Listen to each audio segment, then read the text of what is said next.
What if you could regularly have sex with young, beautiful women with nearly no chance of rejection? Would you do it? Well, you can right now. And I promise I'm not exaggerating or scamming you. You just have to be willing to pay for it. And I'm not only talking about the world's oldest profession around prostitution and escorts, which is part of it, but also around the new phenomenon of becoming a sugar daddy. Basically, you pick out gorgeous women from their online profiles and you talk to them and set up some kind of arrangement where you have an allowance for them, or you're taking them out to dinners or buying them certain things. And in return, you guys end up just going on dates and somehow you sleep together. Depending on your location, you can set up an arrangement with a woman to sleep with her every single week for only about $1,000 to $2,000. And sometimes men have told me it's even less, and sometimes it's just for like a nice expensive dinner. And this starts out as the dream for so many men, especially if they're single or they're out of the dating pool for a while and back into it, or they're a little bit older, because it feels like no strings attached for a hot night out.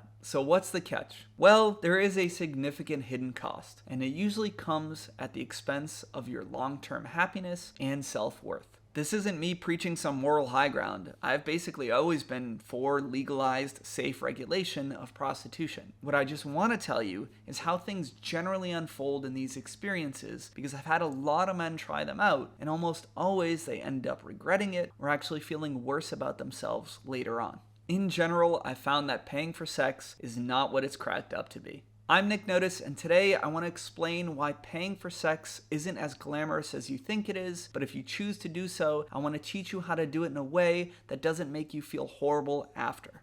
Disclaimer, I'm not telling you to go out and pay for prostitution. It is illegal in many areas, especially in the US, outside of a few key places, and it's a little bit different in Europe, so understand your laws and act accordingly. And that first starts by understanding why most men even consider paying for sex and what they think they're going to get out of it. So in my experience, most men go to escorts or become sugar daddies to, feel like they got out of a rut and actually just get laid, or to explore their fetishes that they can't otherwise, or to get some kind of companionship and intimacy without the need for a longer relationship or the responsibility for a longer relationship. So for those reasons, it sounds perfect to just have a woman that you have an arrangement and you basically have great sex and you go on travel adventures and everything seems fine and dandy. But at some point, it always loses its luster. Everything that's novel will eventually wear off, and the random sex just usually doesn't become as exciting or satisfying anymore. But the deeper thing is that through these experiences, you realize that you're missing out on something that you don't actually get. And that's when you're faced with the deeper truth that you probably didn't get into this just for the sex. And in my experience, the real reasons why men do this in the first place stems often from feeling like they can't actually court women that they want in their real lives. They've tried and they maybe have social anxiety, or they're afraid of rejection, or they don't have the skills and they haven't really worked on them. And so they kind of take the easier route out. Honestly, if they used a lot of this money on investing on themselves, fixing their teeth, getting grooming, working on their styling, maybe getting a fitness trainer, that alone would probably set themselves up for a lot more success, but that requires real effort. So again, they kind of feel lonely and they feel like they can't, accomplish their task at attracting and betting women, and they just take this side route thinking it'll solve their problems. But then as they go through this, while they're getting their sexual pleasure met, they're not getting the deeper needs met of feeling adored, having genuine affection shown to you, having loyalty, or even falling in love. And that's really where the downfall starts, where you start to realize that with all the money in the world, you still can't buy what you really need. It becomes more and more apparent that this is a business dynamic. I talk to men who over time, the women start asking them for more money and basically holding it over their head. Some women that they end up meeting up with aren't even warm to them and just kind of go through the motions. And they never actually see a woman in bed truly desire them. They fake it, but then there's always those cracks where they realize she's putting on a show, or she doesn't even really feel like she's enjoying it. And you can only ignore that for so long. It's so painful to see those women look at you over and over and over again and realize that they don't actually care about you and they don't actually consider you as a real prospect.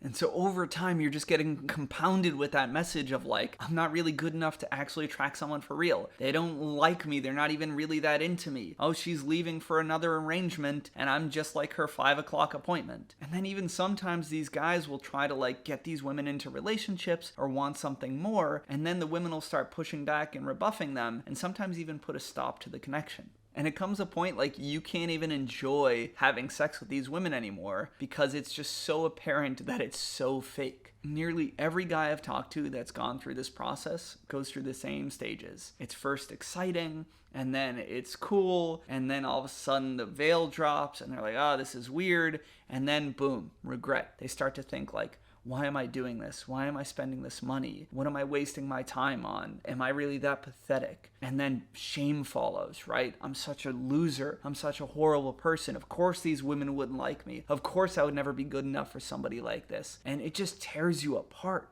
And then even deeper shame, feeling regret about deluding yourself that this would make you happy, or that these women are even emotionally in a healthy place and like somebody that should be doing this. Like, it's really messed up when you start to talk to the women and they open up and you realize how emotionally broken they are, or how like they're just doing this to survive. And that is not exciting when you feel sorry for someone, or you realize that this is pretty horrible for them too. I've seen this shit haunt men for years, where they just wrestle with endless shame and guilt about what they've done, even though technically all of it was agreed upon, just really weird circumstance for everybody a lot of times. And then they go seek out therapy to try to work through why they did this in the first place. And then they have a hard time connecting with future women because they feel so much guilt and they can't even express their interest. And it just becomes this long, drawn out cycle of pain. So while a lot of men end up on this dark path, it doesn't have to be that way. If you want to pay for intimacy at some time, I'm not here to judge, and plenty of people have done it and it's been fine, and especially in places like Europe where it's much more common, it's not that big of a deal. The important thing is to have the right expectations and mindset going into this. 1. Don't expect more than a transactional deal. I'm not saying you have to be a cold-hearted asshole to these women, but it is purely business. They are unlikely to fall in love with you. All the affection that they are showing is generally manufactured. Of course, they can enjoy you as a person, but never have I seen this turn into a real relationship, except for Julia Roberts and Richard Gere in Pretty Woman. Do not expect them to make you feel desirable or worthy or good enough. The only thing you should expect out of this is a fun sexual experience. It's nice pleasure for both of you, and that's about it. So if you're looking for real love or companionship, look elsewhere. If you want a nice night out and some fun pleasure, more power to you.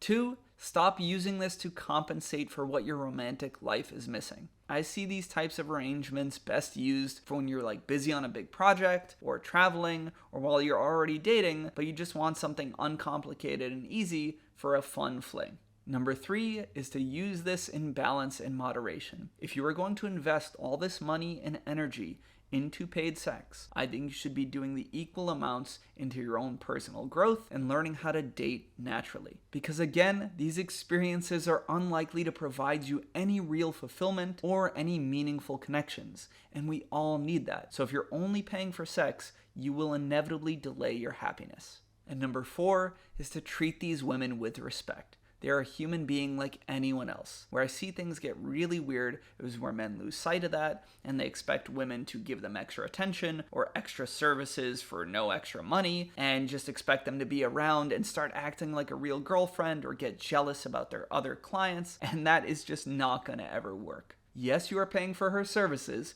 but you do not own her. So treat her well, pay fair wages for her services, and don't guilt her or pressure her into doing something that she doesn't want to do. And don't expect extra time or attention just because you're nice to her. If you know you did your best to provide an honest, positive experience for both of you, then you have nothing to feel bad about. Don't sour the sweet experience. Look for some casual fun, but not much more.